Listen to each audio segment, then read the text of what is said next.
Hello बच्चों, आज physics की पाठशाला में आपका फिर से एक बार स्वागत है। हमने आज का जो लेक्चर रखा है वो आने वाली आगामी परीक्षा, आपकी जो क्लास 10th की बोर्ड परीक्षा है, उसके लिए हमने एक बहुत छोटी सी ट्रिक बनाई है, या आप बोल सकते हैं हमने एक बहुत छोटा सा फ्रेम तैयार किया है पेपर के लिए, जो पेपर में क्वेश्चन पूछे जाने वाले हैं। क्योंकि बहुत से बच्चे ऐसे होंगे जिनकी तैयारी बहुत अच्छी चल रही होगी, लेकिन बहुत सारे ऐसे भी बच्चे होंगे जो साल भर नहीं पढ़ते हैं और उनके लिए बड़ी दिक्कतें हैं कि सर केमिस्ट्री में क्या आएगा, बायो में सर क्या आएगा, फिजिक्स में सर क्या आएगा। तो आज की जो सीरीज है वो मेरी पूरी है केमिस्ट्री के ऊपर, कि केमिस्ट्री में क्या क्या टॉपिक ऐसे हैं जो पूछे जाने वाले हैं। तो इस संदर्भ में मैं आपके सामने बस मोस्ट इंपॉर्टेंट टॉपिक जो कि पेपर में बेटा आना ही आना है, और अगर आप इसको तैयार कर लेते हैं तो आपका जो 25 नंबर का, जो 30 नंबर का एक पोर्शन है छोटा सा केमिस्ट्री में, वो आपका निकल जाएगा। क्योंकि बहुत सारे बच्चों को कंफ्यूजन है कि सर क्या होती है रिएक्शन, कैसे हम सॉल्व करेंगे सवाल, क्वेश्चन कैसे सॉल्व करेंगे, कब क्या क्या होना है। तो ये सब आप बहुत सिंपल तरीके से आप सीखेंगे कि हम कैसे सॉल्व करेंगे। बस आपको कुछ नहीं करना है, आपको हमारे साथ पेन या कॉपी लेके बैठ जाना है साथ में। आइए हम देखते हैं कि हमारे स्लाइड में क्या क्या क्वेश्चन है जो आपके लिए ज्यादा इंपॉर्टेंट हैं। आइए हम पहली स्लाइड को देखते हैं।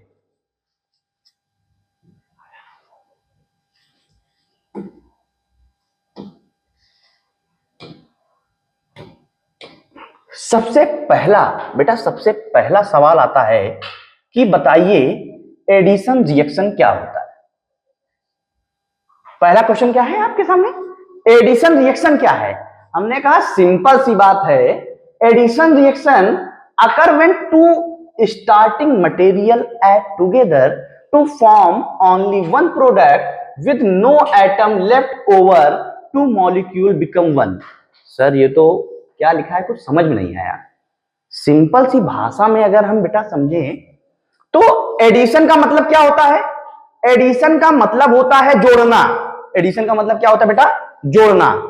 जब हम किन्हीं दो चीजों को जोड़ें और एक सिंगल चीज पा जाएं, तो उस टाइप में हम बोलेंगे क्या, कि हमने किसी चीज को क्या कर दिया बेटा, ऐड कर दिया है। जैसे आपके लिए सिंपल सा हम बताएं कि ये हमने कहा सर मेरे पास कोई एक ए सब्सटेंस है और कोई बी है। ए और बी इन दोनों को हमने मिलाया और क्या बना दिया, ए बी। तो देखिए आप, रिएक्टेंट साइड क्या है, रिएक्टेंट साइड दो एटम है, लेकिन प्रोडक्ट साइड क्या है, वो दोनों मिलके, दोनों कंबाइंड होके एक मॉलिक्यूल का फॉर्मेशन कर दिया है।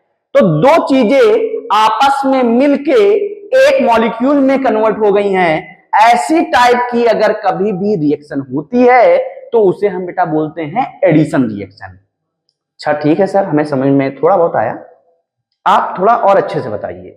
हमने कहा अच्छा ठीक है। तो तुम केमिस्ट्री की भाषा में अगर हम बात करें कि एडिशन रिएक्शन क्या है, तो हमने कहा बेटा केमिस्ट्री में क्या बोलते हैं एडिशन रिएक्शन को। केमिस्ट्री में बताते हैं कि addition reaction are those reaction in which one pi bond break and two new sigma bond form. Sir बताइए फिर से, हमें समझ में नहीं आया। हमने कहा अच्छा देखो कैसे समझ में नहीं आया। हमने कहा मान लीजिए कोई हमने ये लिया एलिमेंट, यहाँ पर ये देखिए, ये हमने कोई एल्कीन ली, हमने कहा ये एल्कीन है, और यहां पर मैंने बेटा सिंपल सा क्या किया, यहां पर लगा दिया निकिल। क्या लगा दिया, निकिल लगा दिया।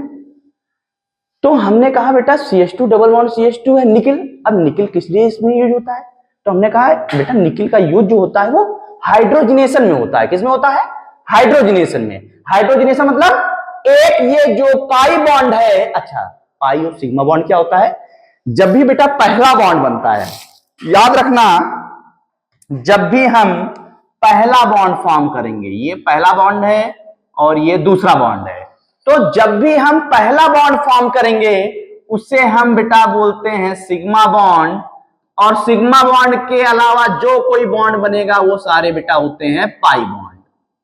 क्या बनेंगे, पाई बॉन्ड बनेंगे। तो हमने कहा जब हमने सिग्मा बॉन्ड और पाई बॉन्ड दोनों को समझ लिया, अब हमने कहा निकिल लगा है, यहां पर एक बॉन्ड ब्रेक करेंगे पाई वाला, एक पाई बॉन्ड ब्रेक हुआ और फॉर्मेशन बेटा जी हो गया किसका, देखिए किसका हो गया, यहां पर एक हाइड्रोजन और यहां पर एक हाइड्रोजन। तो हमने कहा एक बॉन्ड रिएक्टेंट साइड मैंने ब्रेक किया और दो बॉन्ड फॉर्म हो गए। इस टाइप की रिएक्शन को बेटा क्या कहते हैं, एडिशन रिएक्शन। एडिशन मतलब एक से एक का जुड़ जाना। तो यहां पर एक ब्रेक हुआ, दो लोग आ गए, तो क्या हुआ, एक से दो लोग बन गए। इस टाइप की रिएक्शन को बेटा एडिशन रिएक्शन बोलते हैं। तो अब आपको समझ में आ जाना चाहिए कि इस एडिशन का मतलब क्या है। एडिशन का मतलब जोड़ना।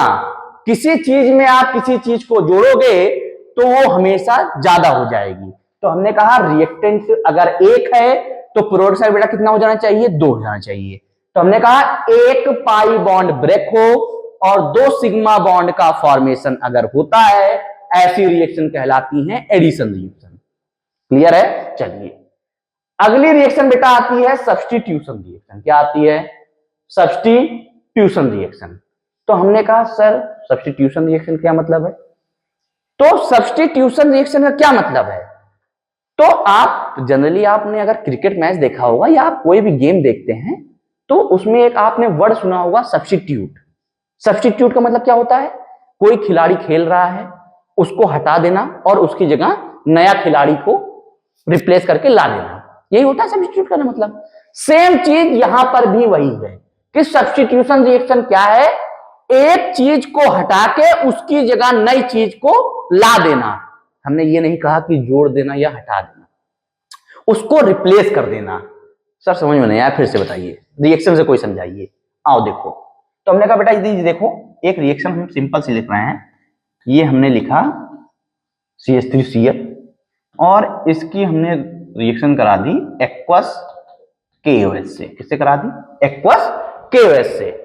इसका काम बेटा होता है इस Cl को हटाना, K के साथ Cl चला जाएगा, OH यहां पर उसकी पोजीशन ले लेगा।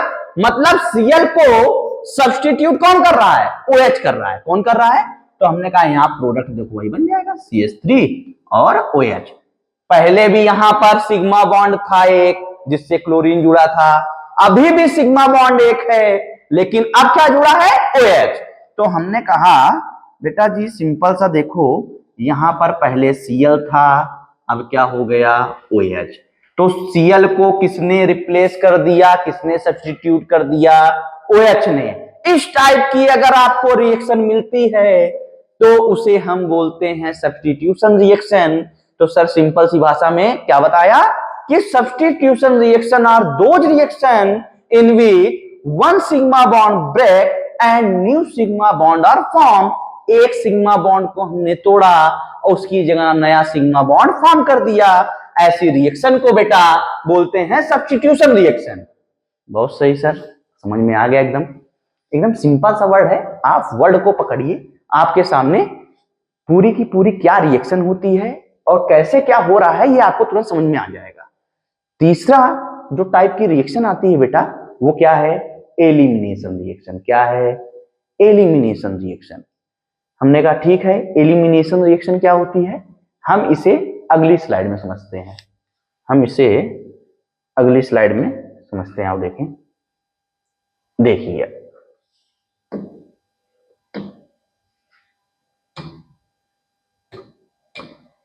हम क्या पढ़ रहे हैं, एलिमिनेशन रिएक्शन। एलिमिनेशन रिएक्शन क्या होती है बेटा, एलिमिनेशन रिएक्शन, एलिमिनेट का मतलब क्या होता है, एलिमिनेट का मतलब बेटा होता है हटा देना। क्या होता है, सिंपल बात में बात करें, हटा दो, मतलब उसको डिलीट कर दो। तो हमने कहा elimination reaction are when a single reactant break down to form two product, this is the opposite of an addition reaction. This is a opposite of an addition reaction.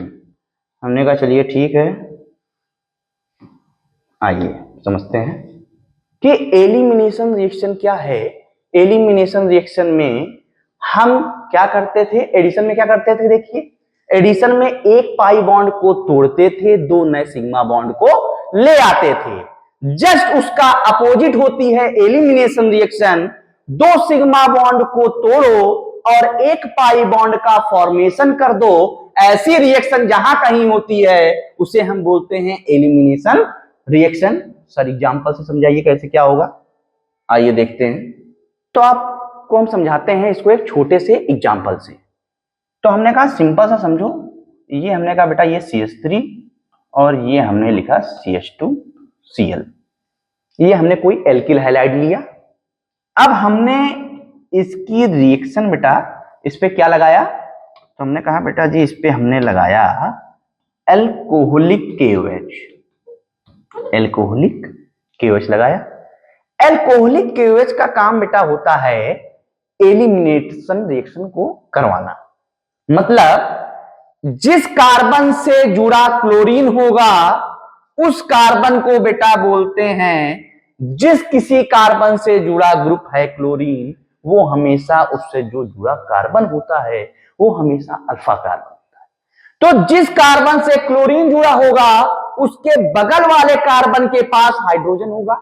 देखिए तो हमने कहा इसको हम सर ये लिख सकते हैं, बताइए अच्छा समझाने के लिए। तो हमने कहा इसको समझने के लिए बेटा सिंपल सा ये लिख लो अगर आप समझो। तो हमने कहा ठीक है लिख लेते हैं। देखो इसको ये लिखा जा सकता है, बिल्कुल लिखा जा सकता है, CH3 CH3 CH2Cl CH2Cl। Alcoholic KOH का काम है डिहाइड्रोहेलोजिनेशन रिएक्शन को करवाना। क्या करवाना? Dehydrohalogenation reaction. डी का मतलब क्या होता है बेटा? हटाना। डी का मतलब हटाना, हाइड्रो का मतलब हाइड्रोजन को, हेलो का मतलब हेलोजन को। एक कार्बन से जुड़ा हेलोजन उसके बगल वाले कार्बन से जुड़ा हाइड्रोजन, जब दोनों चीजें हटती हैं तो हमने आपसे पहले ही कहा एक सिग्मा बॉन्ड यहां से देखिए ब्रेक हुआ, एक सिग्मा बॉन्ड देखिए यहां से ब्रेक हुआ, दो सिग्मा बॉन्ड टूटेगा, एक नया पाई बॉन्ड का फॉर्मेशन हो जाएगा। अगर ऐसी कोई रिएक्शन होगी उस रिएक्शन को हम बेटा क्या बोलेंगे? Elimination reaction. तो सर क्या प्रोडक्ट आएगा? तो हमने कहा बेटा प्रोडक्ट यही आएगा। देखो तो देखिए आपको दिख भी रहा होगा, अगर हम आपको दिखाएं तो आपको दिख रहा होगा, ये देखिए आप क्या है, यहां पर हमने सिग्मा बॉन्ड को दो ब्रेक किया, यहां पर देखिए एक पाई बॉन्ड का फॉर्मेशन हो गया। तो हम सिंपल सी बात करें तो elimination reaction are those reaction in which two sigma bond break and new pi bond form. This type of reaction is called elimination reaction. Simple सी भाषा में यार समझो, एलिमिनेशन का मतलब होता है हटा देना। दो लोग थे उनमें से मैंने एक को हटा दिया, एक पाई बॉन्ड का फॉर्मेशन हो गया। तो आपको टोटल ही आप समझ लीजिए तीन टाइप की आपके पास रिएक्शन हो गई। एडिशन रिएक्शन क्या होती है, सब्स्टिट्यूशन रिएक्शन क्या होती है, और एलिमिनेशन रिएक्शन क्या होती है। एक बार जल्दी से रिवाइज करिए, एडिशन रिएक्शन क्या है? सर एडिशन रिएक्शन वो रिएक्शन है जिसमें हम क्या करते हैं, एक पाई बॉन्ड को ब्रेक करते हैं और दो सिग्मा बॉन्ड का फॉर्मेशन कर देते हैं। ऐसी रिएक्शन को हम बोलते हैं एडिशन रिएक्शन। सब्स्टिट्यूशन रिएक्शन क्या है? सब्स्टिट्यूशन रिएक्शन वो रिएक्शन है जिसमें एक सिग्मा बॉन्ड टूटेगा और नया सिग्मा बॉन्ड का फॉर्मेशन हो जाएगा, उसे बोलते हैं सब्स्टिट्यूशन रिएक्शन। और तीसरी रिएक्शन है एलिमिनेशन रिएक्शन। क्या है? Elimination reaction. एलिमिनेशन रिएक्शन क्या है? जिसमें बेटा दो सिग्मा बॉन्ड को तोड़ते हैं और एक पाई बॉन्ड का फॉर्मेशन करते हैं। ऐसे रिएक्शन को हम बोलते हैं एलिमिनेशन रिएक्शन।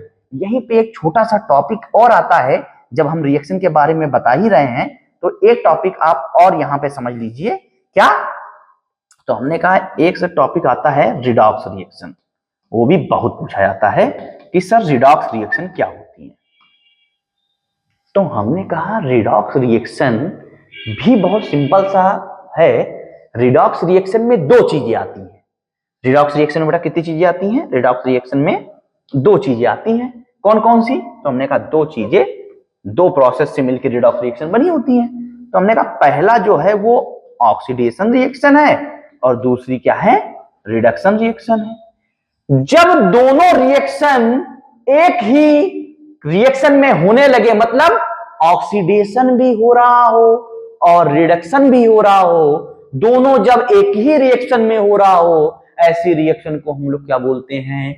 रिडॉक्स रिएक्शन बोलते हैं। क्या बोलते हैं बेटा? रिडॉक्स रिएक्शन बोलते हैं। समझ में आ गई बात? तो समझिए, सिंपल सा है, आपको हमने 4 चीजें बता दी, addition reaction, substitution reaction, elimination reaction और रिडॉक्स रिएक्शन। रिडॉक्स रिएक्शन क्या है? जब ऑक्सीडेशन और रिडक्शन दोनों चीजें एक साथ होने लगे, ऐसे रिएक्शन को हम लोग बोलते हैं रिडॉक्स रिएक्शन। अच्छा सर, ठीक है सर, ऑक्सीडेशन और रिडक्शन क्या होता है? ऑक्सीडेशन बेटा वो प्रोसेस है जो सिंपल भाषा में हम समझे कि ऑक्सीजन का ऐड होना, ऑक्सीजन का ऐड होना। तो सर रिडक्शन क्या है? रिडक्शन में क्या होता है बेटा? हाइड्रोजन ऐड होता है। तो हमने कहा ऑक्सीडेशन और रिडक्शन, ये हम आपको एक टॉपिक लेंगे पूरा, उसमें आपको बकायदे समझाएंगे, क्योंकि इसमें ऑक्सीडेशन स्टेट बहुत चीजें निकालने को आती हैं। ये आपके लिए मैं अगली स्लाइड में, जब अगले लेक्चर में आऊंगा, तब वहां पे आपको बढ़िया से बताऊंगा कि रिडॉक्स रिएक्शन है क्या मेनली। लेकिन आप दिमाग में इतना रखिए कि 3 रिएक्शन ये, चौथी रिएक्शन की रिडॉक्स रिएक्शन क्या होती है। तो आपको सब क्लियर है? आइए, आपका नेक्स्ट मोस्ट इंपॉर्टेंट टॉपिक क्या है, आइए हम देखते हैं। तो आइए हम अपनी अगली स्लाइड में देखते हैं कि क्या क्या चीजें हैं। तो देखते हैं, आइए आइए समझते हैं। तो नेक्स्ट टॉपिक मेरा है जो बहुत बार पूछा जाता है बेटा, क्या कि जनरली आपसे पूछ लिया जाएगा, ये आपके सामने कुछ केमिकल नेम है या आपको कुछ कॉमन नेम दे देंगे और आपसे पूछ लेगा केमिकल फार्मूला, या आपसे पूछा जा सकता है इसका प्रिपरेशन मेथड। क्या पूछा जा सकता है? इसका प्रिपरेशन मेथड, कि कैसे ब्लीचिंग पाउडर बनता है, कैसे बेकिंग सोडा बनता है, कैसे वॉशिंग सोडा बनता है, कैसे प्लास्टर ऑफ पेरिस और कैसे जिप्सम का फॉर्मेशन होता है। तो आइए हम समझते हैं। पहले तो हमें नाम पता होना चाहिए, क्योंकि आपको सबसे पहले नाम ही नहीं पता होगा कि किसको बेटा बेकिंग सोडा बोलते हैं, किसको वॉशिंग सोडा बोलते हैं, केमिकल फार्मूला क्या होता है। तो आइए पहले, सबसे पहले हम समझते हैं इसके नेम और फार्मूले। तो हमने कहा सबसे पहले आया कॉमन सॉल्ट। क्या आया बेटा? Common salt. कॉमन सॉल्ट के बारे में तो आप सबको पता होगा। कॉमन सॉल्ट किसको बोलते हैं? सोडियम क्लोराइड को। किसको बोलते हैं बेटा? सोडियम क्लोराइड को। ये तो बहुत सिंपल है, कॉमन सॉल्ट। फिर आता है, इंपॉर्टेंट है आपके लिए, इसीलिए मैं देखिए स्टार मार्क कर दे रहा हूं, ब्लीचिंग पाउडर क्या होता है? ब्लीचिंग पाउडर क्या होता है? ब्लीचिंग पाउडर बेटा होता है calcium oxychloride. Calcium oxychloride. Formula क्या होता है? CaOCl2। CaOCl2। सर फॉर्म कैसे होता है? सिंपल सा है, जब कैल्शियम हाइड्रोक्साइड को हम क्लोरीन के साथ रिएक्ट करवाते हैं तो हमको क्या मिल जाता है? कैल्शियम ऑक्सीक्लोराइड, जिसे हम क्या बोलते हैं? Bleaching powder. क्या बोलते हैं? Bleaching powder. अगला क्या आता है? Baking soda. अगला क्या है बेटा? Baking soda. बेकिंग सोडा का फार्मूला क्या है? Sodium hydrogen carbonate. Sodium hydrogen carbonate, या हम बोल सकते हैं क्या? Sodium bicarbonate. क्या बोल देते हैं बेटा इसी को? और हम क्या बोल देते हैं? Sodium bicarbonate. तो आपको दोनों नाम पता होना चाहिए। सोडियम बाइकार्बोनेट किसको बोलते हैं? बेकिंग सोडा को। बाई आ रहा है, इससे आप याद रखिए बेकिंग सोडा, बी से बाई, तो सोडियम बाइकार्बोनेट को क्या बोलते हैं? Baking soda. अगला क्या आता है? अगला आता है बेटा वॉशिंग सोडा। क्या आता है? Washing soda. अब किया आया वॉशिंग सोडा, वो क्या था बेटा? Baking soda. तो sodium carbonate decahydrate, sodium carbonate decahydrate, यहां पर क्या लगा है? Na2CO3.10 water. तो पूरा नाम क्या हुआ? Sodium carbonate decahydrate. आपके पास ये लिखा है सोडियम कार्बोनेट, आप पूरा याद रखिए, सोडियम कार्बोनेट डेकाहाइड्रेट, जिसे हम क्या बोल रहे हैं बेटा जी? Washing soda. क्या बोल रहे हैं? Washing soda. अगला मोस्ट इंपॉर्टेंट है आपके सामने, क्या? Plaster of Paris. Plaster of Paris, जिसको हम लोग शॉर्ट फॉर्म में क्या बोल देते हैं बेटा? POP। क्या बोल देते हैं? POP, plaster of Paris. Plaster of Paris क्या होता है? CaSO4.half water. क्या? CaSO4.half water. क्या बोलते हैं? Calcium sulphate hemihydrate. हेमी किस लिए वर्ड बेटा यूज करते हैं? हेमी वर्ड का यूज किया जाता है हाफ के लिए। किसके लिए? हाफ के लिए। हाफ अगर है, हाफ वाटर है, इसीलिए हम बोल रहे हैं hemi hydrate, calcium sulphate hemi hydrate. और इसी के साथ हम याद रखते हैं जिप्सम। क्या याद रखते हैं? कि जिप्सम क्या होता है? कैल्शियम सल्फेट डाइहाइड्रेट, इसका दो डाइहाइड्रेट। तो ये हाफ था, यहां पर क्या हो गया? 2 वाटर हो गया, CaSO4.2 वाटर। तो आपको बार बार समस्या क्या आएगी? आपको समस्या बार बार आएगी कि आप प्लास्टर ऑफ पेरिस की जगह जिप्सम कराओगे और जिप्सम की जगह प्लास्टर ऑफ पेरिस कराओगे। तो ये आपको खासा ध्यान रखना है कि जिप्सम क्या है और प्लास्टर ऑफ पेरिस क्या है। जिसमें से आपको सबसे ज्यादा याद रखना है कि प्लास्टर ऑफ पेरिस के बारे में, प्लास्टर ऑफ पेरिस का प्रिपरेशन मेथड क्या है, कहां कहां चीजें यूज होती हैं, ये तो हमने आपको सिंपल सा बता दिया है कि ये चीजें होती हैं। लेकिन आपकी जिम्मेदारी क्या है? किताब को उठाना है। जो किताब उठाते हैं किताब को लें, नहीं तो जो क्वेश्चन बैंक से पढ़ रहे हैं आप क्वेश्चन बैंक को उठाइए। अपने चैप्टर में जाके आप देखेंगे कि इसके क्या क्या यूजेस हैं। एक एक यूज, दो यूज आपको सबका पता होना चाहिए। जैसे ब्लीचिंग पाउडर है, बेकिंग सोडा का कहाँ यूज होता है, वॉशिंग सोडा का यूज कहाँ होता है, प्लास्टर ऑफ पेरिस का यूज कहाँ होता है और जिप्सम का यूज कहाँ होता है। तो आपको इनके बारे में इनके केमिकल फार्मूले याद होने चाहिए, उनका केमिकल फार्मूले के साथ साथ उनके केमिकल नेम याद होना चाहिए। अब पता चला वहां पर सोडियम कार्बोनेट डेकाहाइड्रेट आया, आपको पता ही नहीं कि डेकाहाइड्रेट क्या होता है। डेका वर्ड का मतलब ही क्या होता है? 10। क्या होता है बेटा? 10 होता है। तो सोडियम कार्बोनेट डेकाहाइड्रेट। इसमें से आपके पास सबसे ज्यादा आपको जो याद रखना है, फिर मैं बोल रहा हूं कि आपको ब्लीचिंग पाउडर के बारे में, बेकिंग सोडा के बारे में और प्लास्टर ऑफ पेरिस, इन तीन के प्रिपरेशन मेथड तो आपको एकदम रट्टू तोता की तरह याद होने चाहिए कि अगर जैसे ही इसमें से किसी का भी आता है आपको लिखना।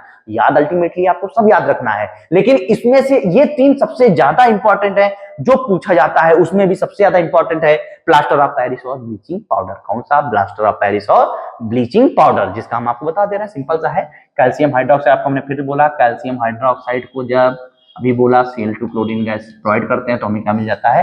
Calcium oxychloride. और उसी तरह जब हम जिप्सम को 300 कितना 73 डिग्री पे केल्विन पे यूज करते हैं, बोले तो 120 डिग्री सेल्सियस पर, 120 डिग्री सेल्सियस पर जब हम उसको हीट करते हैं तो हमको क्या मिल जाता है? Plaster of Paris. क्या मिल जाता है बेटा?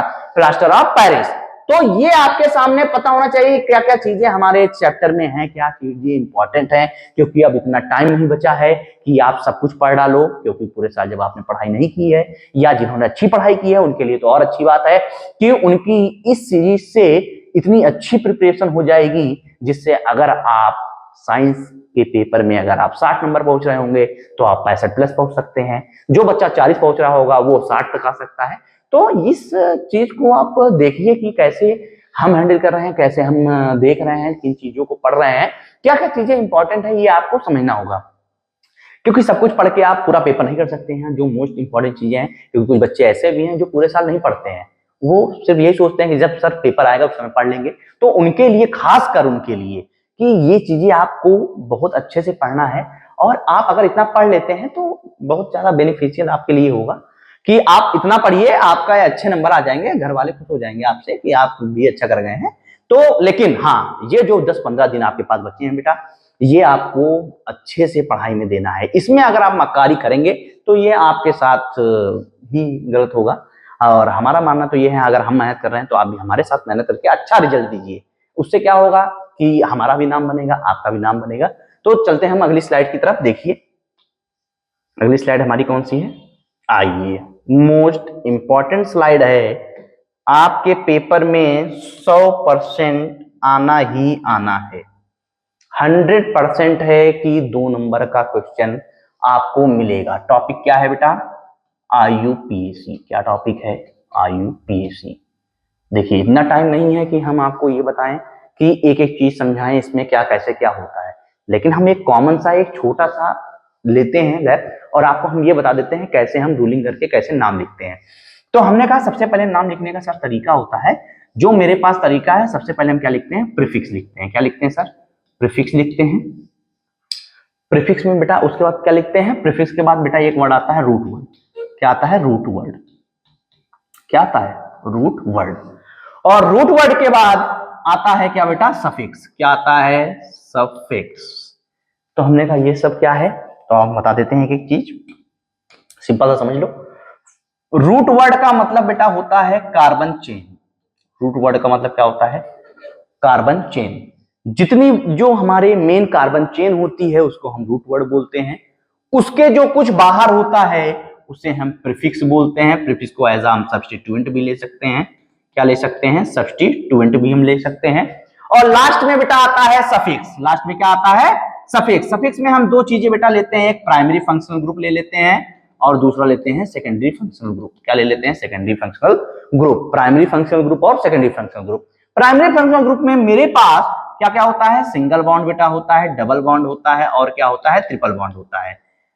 Single bond, double bond, triple bond. Single bond को आप क्या बोलते हैं? एन लगाते हैं सफिक्स में। डबल बॉन्ड आता है तो इन लगाते हैं और ट्रिपल बॉन्ड आता है तो आइन लगाते हैं। इसके अलावा सेकेंडरी फंक्शनल ग्रुप जो आपके क्लास 10th के लिए इंपॉर्टेंट है, आपको 4-5 ही याद रखने हैं क्योंकि आप जब आप क्लास 11th में आएंगे तब आपको ज्यादा पढ़ना पड़ेगा। सेकेंडरी फंक्शनल ग्रुप आपको मेनली क्या क्या याद रखना है? एक तो बेटा याद रखना है OH क्या होता है, CHO ग्रुप क्या होता है, C double bond O group लगा है वो क्या होता है, और एक COOH ग्रुप क्या होता है, और एक ईथर ग्रुप क्या होता है। तो आपको कम से कम इतने ग्रुप तो पता होने ही चाहिए कि इन ग्रुप को हम क्या कहते हैं। जैसे OH आया तो OH किसके लिए बेटा यूज होता है? OH होता है बेटा एल्कोहल के लिए। किसके लिए? एल्कोहल के लिए। तो सफिक्स में हम क्या यूज करते हैं? सफिक्स में बेटा ऑल यूज करते हैं, OL। तो हमने कहा इसको CHO ग्रुप है। CHO बोले तो एल्डिहाइडिक ग्रुप। एल्डिहाइडिक ग्रुप में हम क्या यूज करते हैं? अल। क्या यूज करते हैं? तो कंफ्यूज नहीं होना है। OH है तो ऑल यूज कर रहे हैं, CHO है तो अल यूज कर रहे हैं। C डबल बॉन्ड O दिख जाए, अगल बगल कार्बन चेन हो, मतलब कीटोन ग्रुप है, तो ये क्या यूज करते हैं? ओन यूज करते हैं। क्या यूज करते हैं बेटा जी? ओन यूज करते हैं।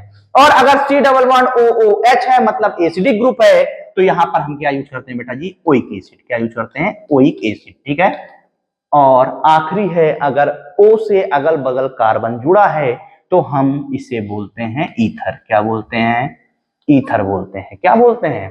ईथर। और इसके लिए हम यूज करते हैं एज अ प्रीफिक्स ऑक्सी। क्या यूज करते हैं? ऑक्सी।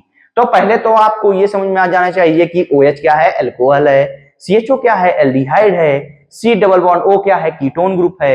COOH क्या है? एसिडिक ग्रुप है। और अगर ये O लगा है, अगल बगल कार्बन है, तो ईथर ग्रुप है। तो आपको ये नॉर्मल चीज इतना पता होना चाहिए कि IUPAC में जब भी हम करते हैं हम इन्हीं तीनों चीजों को देखते हैं कि प्रीफिक्स क्या है, रूट वर्ड क्या है और सफिक्स क्या है। चलिए हम देखते हैं कि आगे इसमें और क्या समझना चाहिए। तो हमने कहा सेकंड पॉइंट इसका एक चीज बेटा और याद रखना चाहिए कि नंबरिंग के बारे में। क्या याद रखना चाहिए? नंबरिंग। कि नंबरिंग कैसे करते हैं। तो नंबरिंग हमेशा वहां से की जाती है जहां से मेन फंक्शनल ग्रुप आपका लगा है। अगर in case main functional group नहीं लगा है तब नंबरिंग हम वहां से करते हैं जहां से सब्स्टिट्यूएंट मेरे पास पड़ जाते हैं। तो अभी हम सब देखते हैं, ये सब हम स्टार्टिंग में सीख चुके हैं, अब तो रिवीजन का टाइम है, तो हम आपको बताएंगे बस नेमिंग का कैसे कैसे करते हैं। आप 2-4 देख लीजिए, बहुत सारे हमने दिए, इसमें से आप प्रैक्टिस करने के लिए भी आपके लिए रहेगा। और तीसरा रूल है, जब भी हम नेमिंग करेंगे हमेशा, ये तो हमेशा याद रखिए, मोस्ट इंपॉर्टेंट है, अल्फाबेटिकली ऑर्डर में ही हम करते हैं। ये आप याद रखिए, जब भी हम नेमिंग करेंगे हमेशा अल्फाबेटिकली ऑर्डर में करेंगे और हमेशा फंक्शनल ग्रुप की पोजीशन हो चाहे सब्स्टिट्यूएंट की पोजीशन हो, हमेशा उसके साथ नंबर जरूर लिखें। नहीं तो आपकी सिंगल मिस्टेक आपकी IUPAC में नंबर को क्या कर देगी बेटा? 0 कर देगी। आइए हम पहली IUPAC कोई भी आप देखिए, हम चलते हैं पहली IUPAC उठा लेते हैं। मान लीजिए यही उठा लिया मैंने, तो इसमें मैंने देखा सबसे पहला मेरा काम है root word longest carbon chain को चूज करना कि लॉन्गेस्ट कार्बन चेन क्या है। मेरे पास पॉसिबिलिटी बहुत सारी हो सकती है। आइए हम ये वाला देख लेते हैं कि इसमें हम क्या कर रहे हैं। आइए देखते हैं। तो हमने कहा ये सर दिया है मेरे पास, अब इसका IUPAC नेम बताना है। तो हमने कहा बेटा पहले सबसे पहला काम क्या है? लॉन्गेस्ट कार्बन चेन को चूज करना। उससे पहले आप देख लीजिए फंक्शनल ग्रुप कहां पर है। तो हमने कहा सर मेरे पास फंक्शनल ग्रुप ये लगा है। कौन सा फंक्शनल ग्रुप है? OH। OH बोले तो एल्कोहल, और तुरंत दिमाग में आ गया कि एल्कोहल है तो ऑल लगेगा जरूर। चलिए आइए देखते हैं। हमने कहा सर ये कार्बन, एक कार्बन ये, एक ये कार्बन, ये कार्बन, ये कार्बन और ये जी। तो हमने कहा सर मेरे पास 2 पॉसिबिलिटी बन रही है, 1 carbon, 2 carbon, 3 carbon, 4 carbon, 5 carbon की चेन। एक पॉसिबिलिटी ये है मेरे पास। आइए देखते, पॉसिबिलिटीज देख लेते हैं। एक पॉसिबिलिटी तो मेरे पास बेटा जी ये बन रही है, देखिए एक पॉसिबिलिटी ये बन रही है। दूसरी पॉसिबिलिटी को आइए हम दिखाते हैं। दूसरी पॉसिबिलिटी बेटा जी ये बन रही है, देखो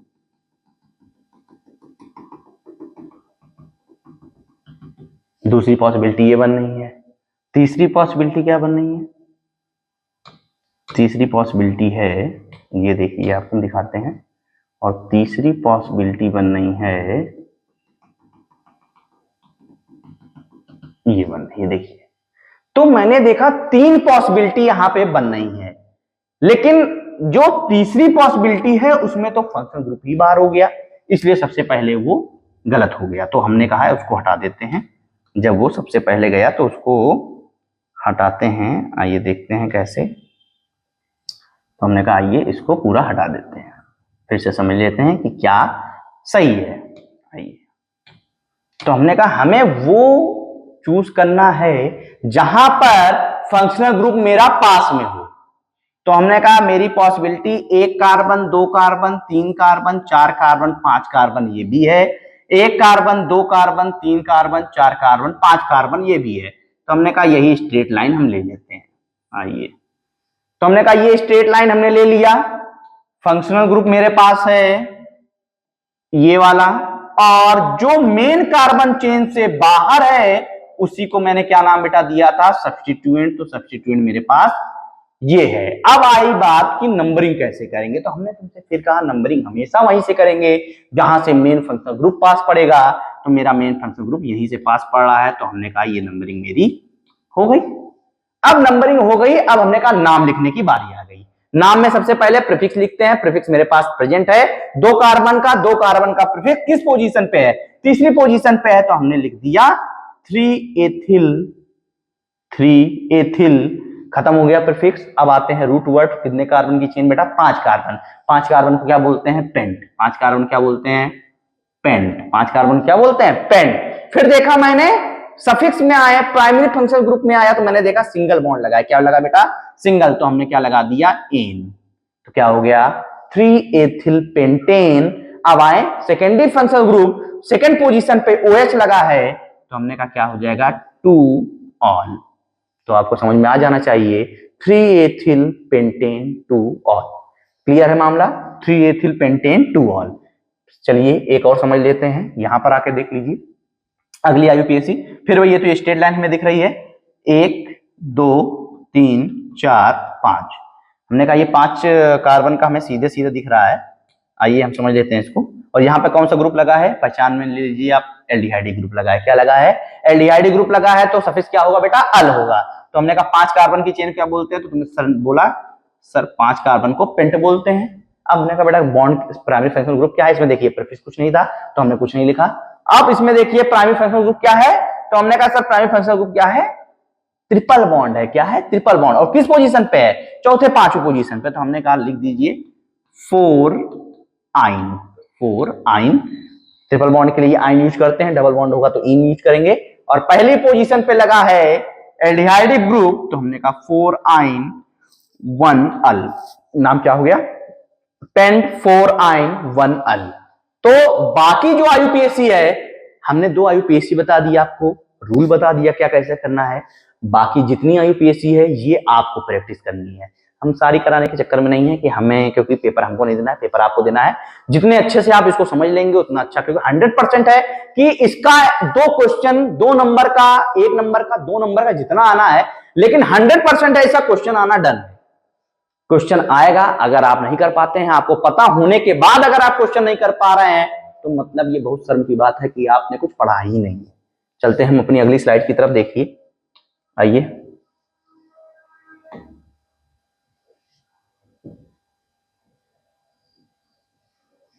आते हैं हम अपनी अगली स्लाइड की तरफ बेटा, देखें। तो हमने कहा अगली स्लाइड है कि बताइए सर पीएच और पीओएच के बारे में। किसके बारे में? पीएच एंड पीओएच के बारे में। तो हमने कहा सिंपल सी बात है, पीएच और पीओएच पे सवाल आता है, क्लियर है होना चाहिए कि पीएच और पीओएच क्या है। या सिंपल सी बात करें कि पीएच स्केल के बारे में पूछा जाता है। क्या पूछा जाता है? पीएच स्केल के बारे में। तो हमने कहा पीएच स्केल के बारे में देखिए 3 पॉइंट याद रखिए, 0 7 14। 0 7 14। जो पीएच स्केल होती है वो माना कितनी है? 14 नंबर तक। 7 पे क्या मानते हैं बेटा हम? न्यूट्रल। क्या मानते हैं? न्यूट्रल। इधर चलेंगे तो बेसिक नेचर बढ़ता है। क्या बढ़ता है? Basic nature. और इधर चलेंगे तो एसिडिक नेचर बढ़ेगा। तो हमने कहा acidic nature, neutral and basic nature. Water का पीएच कितना होता है? ये तो याद ही होगा आपको सबको कि वाटर क्या होता है बेटा? न्यूट्रल होता है। वाटर क्या होता है?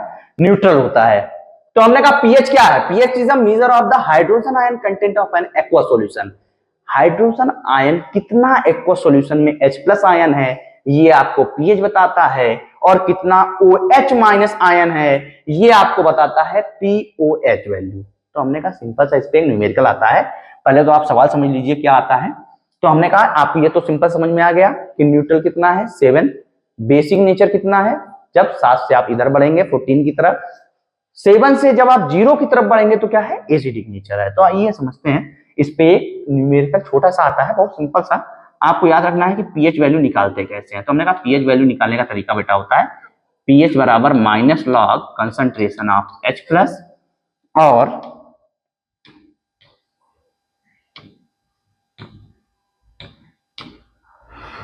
यहां पे और पीएच प्लस पीओएच बराबर कितना होता है? 14। पीएच और पीओएच बराबर कितना होता है? 14 होता है। तो इस फॉर्मूले पे हम चलेंगे। अगर हमें पीएच दिया है, H प्लस की कंसंट्रेशन गिवन है, तो पीएच वैल्यू मिल जाएगी और पीएच से 14 में से माइनस कर देंगे तो पीओएच मिल जाएगा। तो हमने कहा सर समझ में आ गया सवाल कैसा आएगा। तो हमने कहा एक छोटा सा एग्जाम्पल देखो कि सवाल कैसा मिलेगा तुम्हें। छोटा सा एग्जाम्पल इतना सा है कि अगर हम बात करें कि आपके सामने दिया है 0.02 नॉर्मल HCl सॉल्यूशन है, find the pH value. PH value आपको बताना है। तो हमने कहा सिंपल सा है, 0.02 नॉर्मल HCl सॉल्यूशन है, तो मतलब है इसमें कि H प्लस की जो नॉर्मेलिटी गिवन है वो कितनी है? 0.02 नॉर्मल। तो हमने कहा H प्लस कितना गिवन है, तो हम H प्लस को बेटा ये लिख लें 2 इंटू 10 की पावर -2। 0.02 को ये तो लिखा ही जा सकता है 2 इंटू 10 की पावर -2। तो हमने कहा इसकी यही वैल्यू उठा के बस हम इसमें पुट कर दें। तो हमने कहा अगर इसमें हम पुट करते हैं तो यहाँ पे देखिए यही तो आएगा, पीएच बराबर माइनस लॉग 2 इंटू 10 की पावर -2। अब इसको सॉल्व करना है कि सर अब तो हमें ये बताइए लॉग तो हमको आता ही नहीं है, लॉग तो मैथ में सिखाया भी नहीं गया है, तो ये कैसे हम करेंगे। तो हमने कहा सिंपल सा है, लॉग में बस आप 2-3 चीजें जानते रहिए कि लॉग में क्या क्या याद रखना है। तो हमने कहा लॉग में आप 2-3 फार्मूले याद रखिए। लॉग m इंटू एन क्या होता है? Log m plus log n।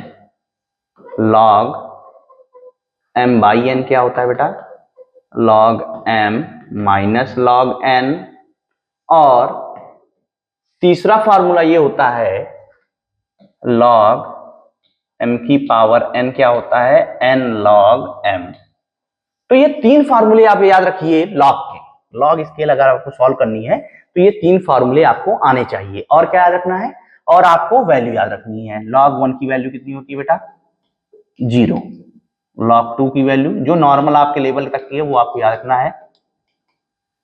Log 3 की वैल्यू 0.477 और लॉग 10 की वैल्यू आपको याद रखनी है 1।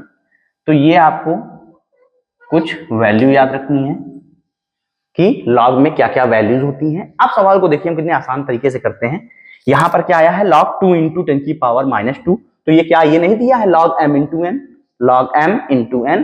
तो इसको हम क्या ये नहीं लिख सकते हैं लॉग 2 प्लस लॉग 10 की पावर -2। तो हमने कहा इसको हम सिंपल से यही लिख दें ब्रैकेट में log 2 प्लस log 10 की पावर -2। अब इसको सॉल्व किया जा सकता है। log 2 की वैल्यू अभी आपको हमने बता दी 0.3010 होती है। कितनी वैल्यू होती है? तो आपने सॉल्व करके किया 0.3010 माइनस, यहां पर प्लस है तो हमने कहा ये प्लस हो गया। log 10 की पावर -2, तो हमने अभी आपको फॉर्मूला बताया log m की पावर n का, तो 2 आगे आ जाएगा, n आगे आ जाता है और log 10 की वैल्यू 1 होती है। तो हमने कहा -2 इंटू log 10 की वैल्यू 1 हो जाएगी, ये 1 हो गया। तो 2 में से इसका माइनस करके आप आंसर निकाल लेंगे। तो सिंपल सा आपके पास टॉपिक था पीएच और पीओएच वैल्यू क्या होती है। तो आपको बेसिक नॉलेज होनी चाहिए कि पीएच स्केल कितने तक की होती है? 14 तक की होती है। 7 पे न्यूट्रल होता है, जैसे वाटर का पीएच 7 है। बेसिक नेचर जब 7 से आप 14 की तरफ रन करेंगे 7 से जब आप 0 की तरफ करेंगे तो एसिडिक नेचर, 7 से आप जब 0 की तरफ करेंगे तो बेटा जी एसिडिक नेचर होगा। और पीएच और पीओएच का जो सम होता है वो 14 के बराबर होता है। और आपको ये नॉर्मल फार्मूले याद रखने पड़ेंगे जिससे आपके सवाल अच्छे से सॉल्व हो जाए। आइए अगली स्लाइड की तरफ हम बढ़ते हैं कि अगली स्लाइड हमारी क्या है। आइए देखते हैं।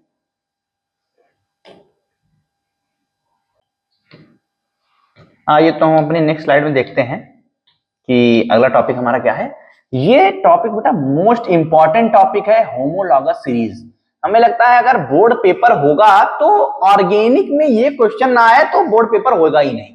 होमोलॉगस सीरीज का क्वेश्चन हर साल आपसे निरंतर पूछा जा रहा है कि होमोलॉगस सीरीज क्या है। 2 नंबर में क्वेश्चन आता है। हमने कहा होमोलॉगस सीरीज, देखिए हम लिखते हैं होमोलॉगस सीरीज।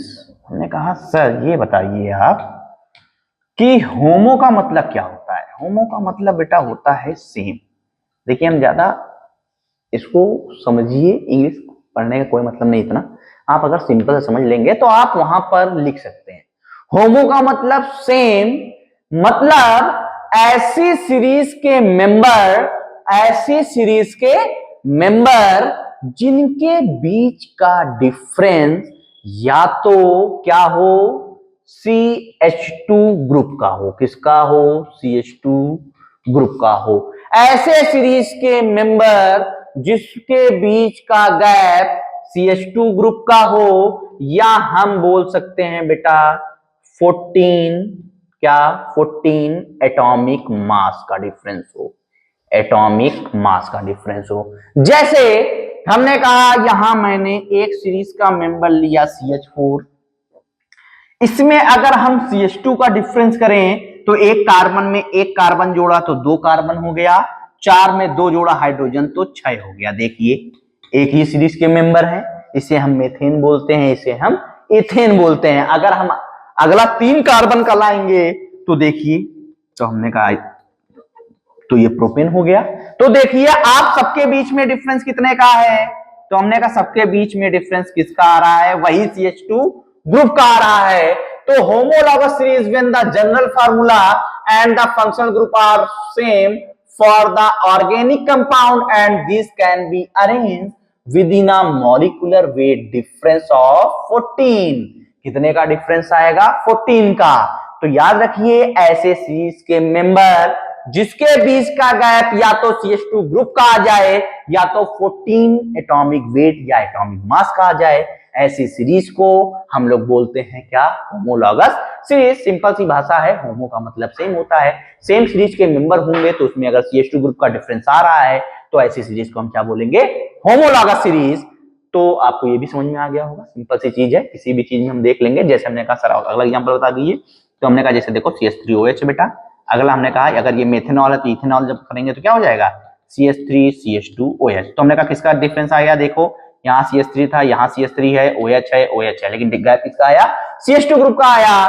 तो फिर वही बात, अगर CH2 ग्रुप का गैप आ रहा है या 14 एटॉमिक मास का गैप आ रहा है, ऐसे सीरीज के मेंबर को हम लोग बोलेंगे होमोलॉगस सीरीज। चलते हैं हम अपनी नेक्स्ट स्लाइड की ओर और देखते हैं क्या है। आइए लास्ट टॉपिक है आज के लिए और मोस्ट इंपॉर्टेंट ये भी है ऑर्गेनिक रिएक्शन में, एस्टरीफिकेशन रिएक्शन क्या होती है? क्या है एस्टरीफिकेशन रिएक्शन? एस्टरीफिकेशन रिएक्शन क्या है? तो हमने कहा एस्ट्री में एक वर्ड बेटा आ रहा है ईस्टर और दूसरा आ रहा है फिकेशन।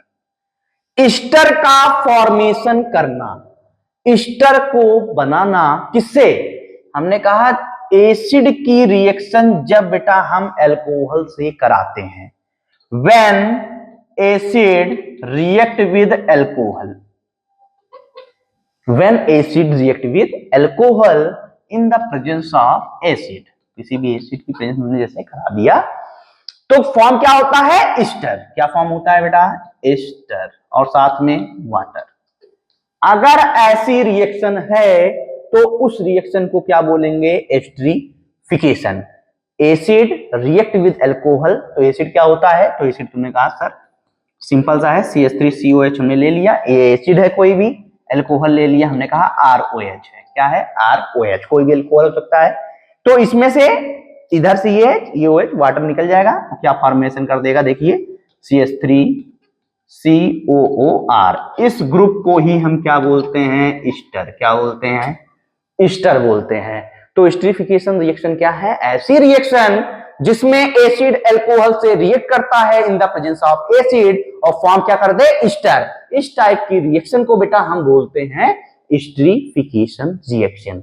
तो आज का जो हमारा टॉपिक था आपके बोर्ड पेपर के लिए बहुत ज्यादा इंपॉर्टेंट था, उसमें हमने क्या क्या समझा।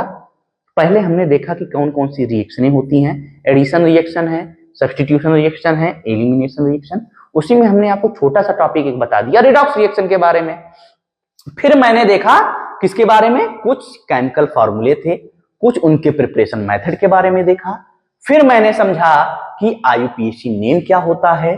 IUPAC नेम के बाद हमने देखा homologous series, homologous series esterification reaction और पीएच और पीओएच को कैसे देखा जाता है, कैसे उसके न्यूमेरिकल सॉल्व किए जाते हैं, लॉग स्केल क्या होती है, लॉग के फार्मूले की हेल्प से हम कैसे अपने सवाल को टैकल करते हैं, ये सब हमने समझा।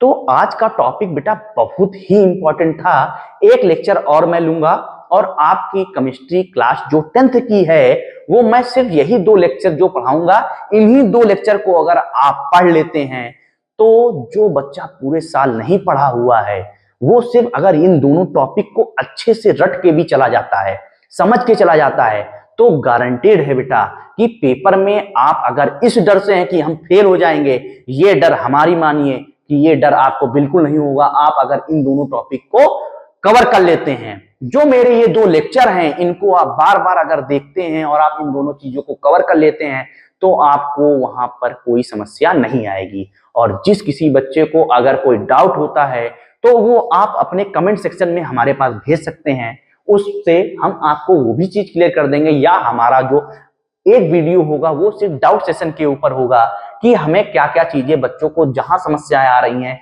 क्या क्या चीजें बतानी हैं, ये आप जब हमें बताएंगे तो हम आपको बता पाएंगे। देखिए हमारी तरफ से इतना हो सकता है कि जो जो चीजें पेपर में आने वाली हो, जो जो चीजें बहुत इंपॉर्टेंट हो, जिसपे आपको जोर देना है लेकिन आप समझ नहीं पा रहे हैं, वो हमारी हेल्प से आपके पास पहुंच जाए, ये हमारे ऊपर है। लेकिन आपको जहां कुछ डाउट आ रहा है, सर हमें ये टॉपिक नहीं आ रहा, ये नहीं आ रहा, तो आप प्लीज कमेंट करके आप बता दीजिए आपको कौन सा टॉपिक नहीं आ रहा है। तो हमारा वीडियो हो सकता है कि उस पर भी हम एक वीडियो बना सकते हैं, क्योंकि इतना टाइम बेटा नहीं बचा है कि आपके पास अब लगातार वीडियो जाए। आपके पास कुछ वीडियो, सिलेक्टेड वीडियो जाएंगे जो आपके पेपर के लिए बहुत ही ज्यादा इंपॉर्टेंट है। तो आज का सेशन यहीं पे कंप्लीट होता है। तो अगले टॉपिक में हम देखेंगे क्या क्या चीजें और बची हैं, उसी के साथ हम पूरा रैपअप करेंगे कि मेरा केमिस्ट्री का सिलेबस कितना है। ये पूरा खत्म होगा 2 लेक्चर में, उसके बाद हम आपके पास लाएंगे जैसे केमिस्ट्री किया है वैसे ही सर फिजिक्स वाले सर आपको फिजिक्स का टॉपिक देंगे, और बायो में फिर से हम ही आएंगे और बायो में भी कुछ सिलेक्टेड टॉपिक उठाएंगे जो पेपर में आपसे पूछा ही जाता है, क्या डायग्राम होता है, कैसे हम समझते हैं, उसको भी आपको हम क्लियर करेंगे। तो आज के लिए धन्यवाद। आप ये सब पढ़िए, अच्छे से मेहनत करिए, जिससे आपके पास टाइम बहुत कम बचा है और आप अच्छे से करिए। धन्यवाद।